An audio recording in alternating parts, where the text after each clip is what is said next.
Having a skilled and capable workforce is essential for mission success. However, attracting, hiring, training, retaining that talent, well, as you imagine, it's not very easy. And in fact, it's getting harder as increased workloads lead to burnout. There's failing morale and lower employee engagement scores across the government. So, what can be done? Joining us today is Kevin Brooks. Kevin is the field CTO and executive strategist for defense and national security at ServiceNow. And Kevin is joining us to talk about how we can better prepare the workforce of the future. So let's start there, Kevin, because as we aligned, it's hard out here right now. So what does a future government workforce even look like? Wow. So it's going to look multi-generational, much more diverse than it is today, more assertive and wanting an elevated experience. And I'll break each of those down really quickly. So multi-generational, you've got boomers who are still such a large demographic. They're still going to be working for a while. You've got Gen X in there trying to assert itself a little bit more as they get a little older, but still that youthful spring in their step. You got millennials who are getting some sharper elbows saying, wait a minute, I want my time too. And then you got Gen Z who's coming on fast. Mm-hmm. So that's what you have, 4 generations of work. And we've had it before with traditionalists, but they are a much smaller generation, and boomers quickly replaced them in the workforce, and they tended to retire sooner. So there wasn't that competition. Boomers are hanging around longer. So it's making it complicated for those 3 generations behind them to move up into senior positions and to just be able to have a much more fulfilling careers.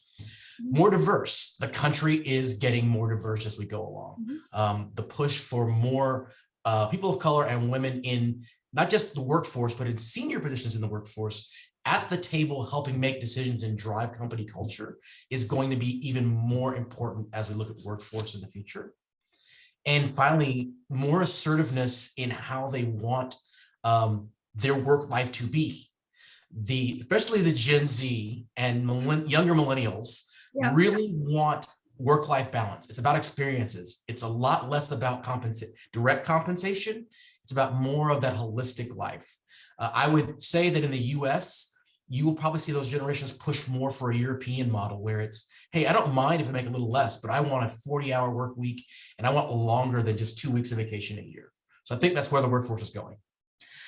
It's such an interesting idea and concept. And, I think part of this evolution obviously is stemming from the past 2 years of dealing with the pandemic and just seeing the vast changes that have happened along the way is crazy to see so much change happen in 2 years or 2+ years, I guess, at this point. And that's going to continue. So if this new workforce or this new mindset is going to succeed, we're obviously going to need new skills, new kind of pathways forward. How can the government best upskill their current workforce in order to make sure that they're heading in the right direction? Okay, well, starting with the current workforce, because I think it's actually more than just upskilling the current workforce. I think it's also picking the right lanes for new hires. But let's start with the upskilling of your current workforce. What I say is figure out the workforce you want and the mission that you're going to have going forward in the future, and start building a robust internal training program. The federal government, because I'm a former Fed, sometimes we don't do a good enough job of looking into the future and saying, what does this workforce need to look like? And how do I start building that in right now? Let's just use data analytics as an example. We need to make more data-driven decisions within the federal space. So we need a workforce that's capable and comfortable with working with data. They don't have to be data scientists. There's tons and tons of data analytics software that will help them, but they have to be comfortable with the concept of making decisions based on that data analytics. So you want to build a modern learning platform that helps employees get to where they're going to go and meet your development and their development goals. Secondly, you want to give them tools that allow them to do meaningful work instead of repetitive work so that they can be more fulfilled in that job and therefore get rid of all the stuff that they don't need to do. Because upskilling is also care. We talked about the Gen Zs and Mhm. the millennials. That meaningful work matters, and so part of upskilling is also uplifting their experience at work. And I'll talk about that a little later. And then finally, you want to shift your recruiting model for the future to address the gaps in your current workforce. So the beautiful thing is you can bring in someone at a certain level from outside to fill in a gap while you develop the rest of the force. You can second somebody out to an organization where they can get more experience. And you need a plan for that workforce that reflects your future needs, not just today's landscape. Who knows what the next crisis will be? So do you have the right people in the right places who have the emotional IQ, the analytic skills, whatever you think your agency needs to support that mission? Yeah. My next question might seem a little obvious based around where this conversation has already gone, but for a lot of times when we're talking about government services, they have to happen no matter what, right? Like you have to pay your taxes. If you're going to apply for your driver's license, you have to go through this. So why does focusing on upskilling and retaining a workforce, why does that even matter? And why should it be something that government agencies focus on? Well, first and foremost, the fight for talent is real. Mm-hmm. The government can only hire people who are actually out there looking for jobs, and it can't compete on salary alone. So in order to have a well-oiled federal government, state government, local government, whatever it is, you have to have the right people who are willing to do the job, who want to be there, who are motivated by things other than just money. And the fight for talent is not going away soon. We talked about the 4 generations that are in the workforce right now. Boomers and millennials are large numerically. Mm-hmm. Gen X and Gen Z are smaller. And so both of those work, and they're kind of, they're sandwiched around this. As boomers start to retire, there won't be enough Gen Zers to replace them one for one in the workforce. And that will be a problem because Gen X is already smaller. So you have to make sure you're getting the right people, and you can't afford as many misses when it comes to hiring and recruiting the right people to keep that organization going. Secondly, the future of work and workplaces will shift. And so how do you have the right people and the right workforce in place to maintain corporate culture and tie to the mission when you don't know what that even looks like? It's like I like sci-fi. A lot of people do. And so, Captain Kirk was never afraid to fly into some nebula. He was never afraid. But the crew had to believe in Captain Kirk and say, Kirk, boss, gotcha. Mm-hmm. So you need to have a crew that will fly into that nebula with you and be comfortable operating and be able to adjust at the same speed that you are adjusting to it. And so federal government's the same way. It's a nebula. We don't know what the next election cycle will bring, what the next presidential cycle will bring, what the world will bring. I mean, who saw Russia and Ukraine a year ago? Nobody. So I'm sure somebody really smart did, but they didn't tell us. But those are the kind of things that you need to have. And so it matters that your workforce is able to adapt. I'm a military guy, and I use, VUCA is a big term. So volatile, uncertain, chaotic, and ambiguous. Those are usually how we plan around something. So you need to have a workforce that with some people who are comfortable working in the VUCA. I learned a new acronym today. I love that. All right. So with all of these considerations in place then, and I know I'm a government agency, I'm in HR, I know I need to go out and I need to go get this talent. You've mentioned it's a competitive job market out there, and perhaps the government isn't going to be the highest spender when it comes to salary. What are some ways that agencies can be as attractive as possible to potential employees? Oh, great question. That's a great question. So one, let's start with understanding the labor market they're competing in. Every agency isn't competing in the same labor market as other agencies because, the nature of what they do. So if you're at USDA, you're competing for agricultural scientists. So understanding your specific labor market is the first thing that you have to be able to do because that's going to drive you to, what type of workforce you want to build. Secondly, providing modern tools for mission accomplishments is an imperative. A lot of agencies have external customers, so I would start with building a modern customer experience, and I'll say why I start there instead of modern employee experience, and you can go either way. But most federal employees, again, don't come in just for the money, but they don't want to also let their constituents, their citizens, fellow citizens down. They want to do a good job. No one wakes up in the morning and says, I'm going to do a poor job today. Nobody. And so that's the crux of people who come to federal service. They want to do good. They want to help their fellow Americans accomplish something, do something, give them information, whatever it is, where they're trying to do. So understanding the tools to build better customer outcomes feeds the employee experience. And then you flip it, and then you talk about, you build that robust internal engagement strategy for your employees, no matter where the work setting. It could be on premises, at an operating location somewhere, at a field office, in the field, remote, hybrid, whatever. How do you now build a remote engagement strategy that includes ways for a manager to check in on their employee periodically if they're not in the same location? How to allow the organization to gather data on the health and well-being, both physically and emotionally, of their workforce? How do you build that common culture across multiple geos? That's a key to federal going forward.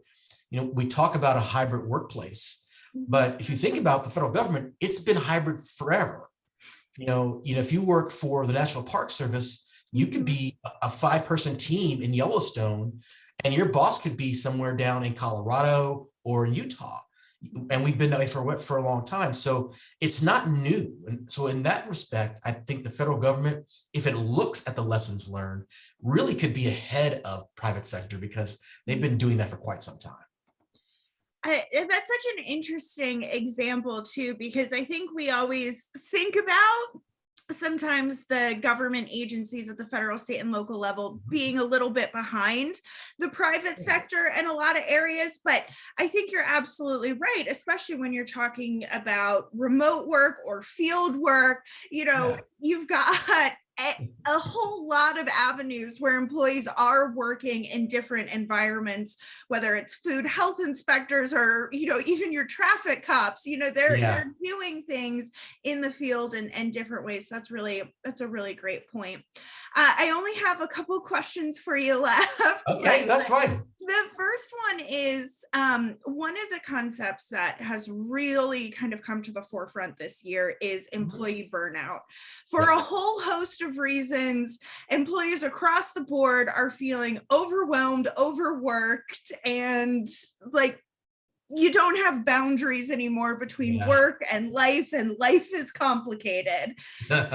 How do you balance this if you're a manager or an employee yourself? How do you balance this burnout situation that's happening while at the same time I'm trying to get you upskilled and moving into different? It feels like a lot. Yeah. So I'll go back to that last answer I gave about a robust engagement platform. Digital in modern world, you can't be everywhere at once, and you can't do all things at once. So you have to find multiple ways to engage your workforce. An example we talk about is the Voice of the Employee survey here at ServiceNow, which a lot of companies tend to do, but it's really something that we use internally to figure out what our employees are thinking, feeling, and want to do. We do all hands periodically within the company, at least once a month, and sometimes by geo as well. And then we do manager check-ins and just little things like that. That's one way to do it, because it's like you can no longer you don't have the drive-by opportunities as much anymore. Someone sitting at the desk, and even if you're both working hybrid, maybe your days are off cycle or what have you. So engaging with your employees proactively, either through a digital or other forum, is key to number one.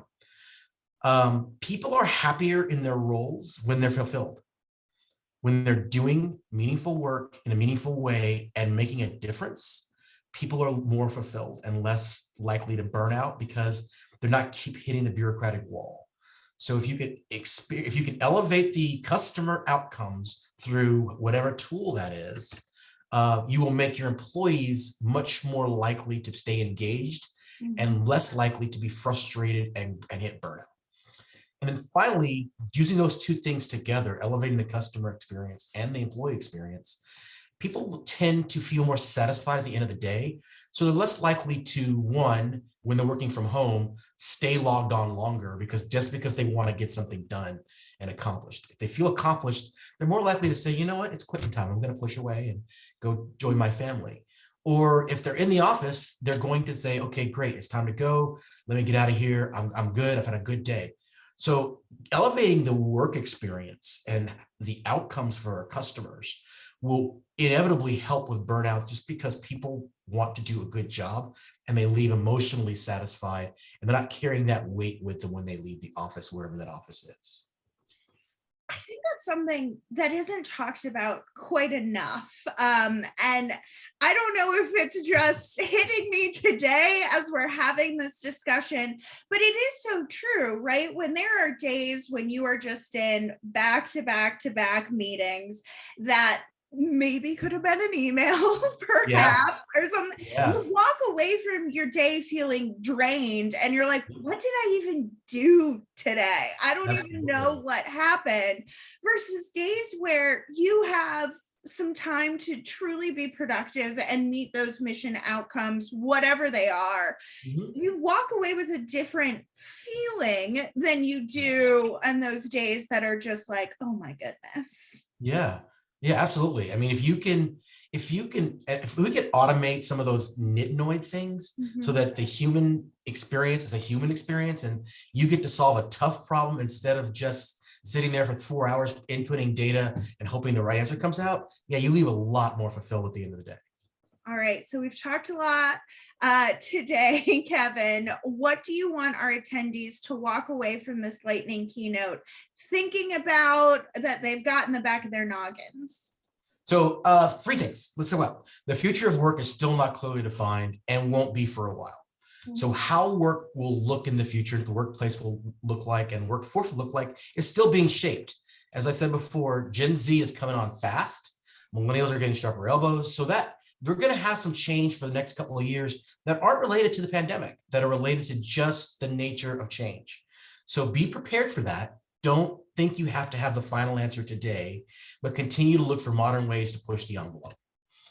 Two, on that note, technology is your friend, and it can help with not just the work, but the engagement piece. Be creative in how you engage your workforce through technology, through digital forums, and get their feedback from that as well, and engage in an iterative process of how do we upskill this. And then finally, when we get the customer and the employee experience balanced, or get them both right, everybody wins. The mission wins, the people win, leaders win, the country wins. We all win when we get figured out how to get that balance, because happy constituents make happy members of Congress, leaders. Happy employees make a better workforce, which then just feeds itself. So get the customer and employee engagement experience right, and you'll get much better outcomes at the end of the day.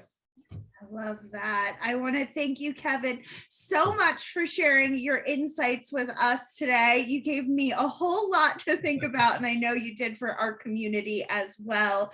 But for our attendees, don't you dare go anywhere, because up next, we are closing out this hour by talking about 5 myths that prevent modernization and what you can do about them.